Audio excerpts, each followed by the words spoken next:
ہمارے دکھ اور تکلیف کی سب سے بڑی وجہ ہماری اپنی امیدیں ہوتی ہیں، جن کی وجہ سے ہم بلا وجہ اور بنا ضرورت کی اچھائی، احساس ہمدردی اور محبت کی توقعات وابستہ کر لیتے ہیں، اور یہ توقعات جب پوری نہیں ہوتی تو دکھ اتنا شدید ہوتا ہے کہ ہمیں ذہنی مریض بنا دیتا ہے۔ پھر اس اذیت میں جان سے پیارے بھی ساتھ کھڑے نہیں رہتے۔ دکھ تب تک دکھ رہتا ہے جب تک ہم اسے قبول نہیں کر لیتے، جب انسان میں سچ کو قبول کرنے کی طاقت آ جاتی ہے تو کسی کے چھوڑ جانے کا دکھ، کسی کی بے وفائی، بے روحی کا دکھ،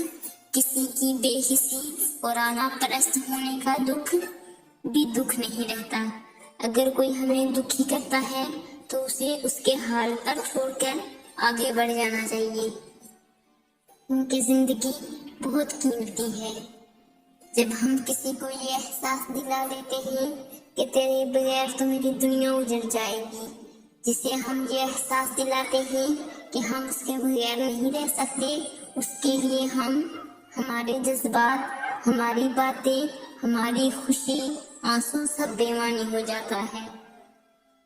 پھر سامنے والے کی زندگی میں ہماری کوئی اہمیت نہیں رہتی، اور قدر اور محبت نہ ملنے پر ہم دکھی ہو جاتے ہیں،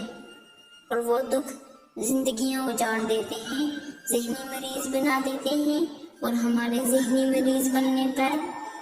پہلا قہقہا وہاں سے آتا ہے جہاں ہم نے جذبات لٹائے ہوتے ہیں۔